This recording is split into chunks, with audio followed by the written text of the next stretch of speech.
అభివృద్ధికి సంకేతంగా మారుతుందన్నారు మంత్రి తుమ్మల నాగేశ్వరరావు.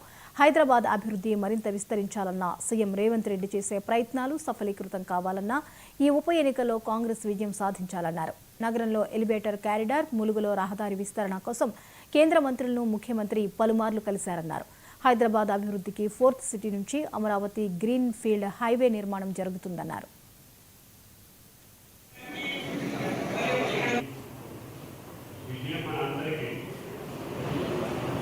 ముఖ్యంగా హైదరాబాద్ నగరవాసులకి ఈనాడు గౌరవ ముఖ్యమంత్రి చేసే ప్రయత్నాలు సఫలీకృతం కావాలన్నా ఈ హైదరాబాద్ పట్టణానికి అన్ని మౌలిక వసతుల కల్పనలో ఈనాడు కేంద్ర ప్రభుత్వంతో దెబ్బలాడి తీసుకురావాల్సినటువంటి పరిస్థితి. అక్కడ ఉన్నటువంటి ప్రభుత్వం వేరు, ఆ పార్టీ వేరు, మన ప్రభుత్వం మన పార్టీ వేరు.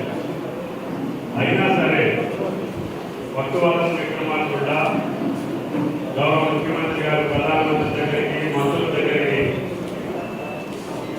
కొంతమంది ఎన్ని దాన్ని అపాసన చేసినా ఈ రాష్ట్ర అభివృద్ధి కోసం, ఈ పథకాల అమలు కోసం ప్రధానమంత్రిని, కేంద్ర మంత్రుల్ని తప్ప వేరే చోట నుంచి కాదు. ఈరోజు 5 సంవత్సరాల వరకు ఎన్నిక జరుగుతుంది. జూబ్లీహిల్స్ ఎన్నిక అనివార్య కారణాల వల్ల ఉప ఎన్నిక వచ్చింది. మనం ఎవరు కోరుకున్నారు కాదు, ఆయన ఆరోగ్యంతో చనిపోయిన కారణంగా ఉప ఎన్నిక వచ్చింది.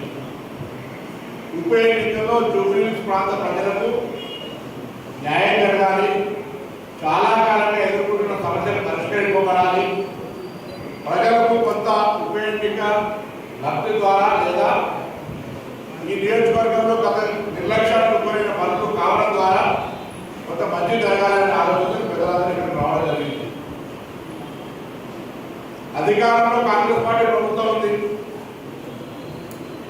తెలంగాణ రాష్ట్రం అంగ రాష్ట్రంలో జరుగుతున్న కాంగ్రెస్ ప్రభుత్వం వచ్చిన తర్వాత అనేక గొప్ప గొప్ప కార్యక్రమాలు తీసుకొని పోతా ఉంది.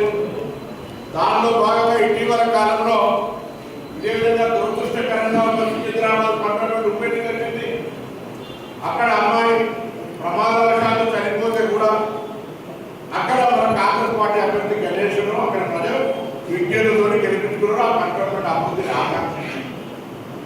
నేను మీ అందరినీ కూడా కోరుతున్నా, జూబ్లీహిల్స్కు సంబంధించి అవగాహన కలిగి ఆలోచించగలిగే శక్తి ఉన్న ప్రతి ఒక్కరు కూడా ఇలా అధికారంలో ఉన్న పార్టీగా జూబ్లీహిల్స్ అభివృద్ధి చేయాలనే ఆలోచనతో ఉన్నటువంటి పరిస్థితులలో మీరందరూ ఈ ప్రజాపాలన ప్రభుత్వానికి ఆశీర్వచన మేరకు మనందరూ కూడా కోరుతా ఉన్నాం.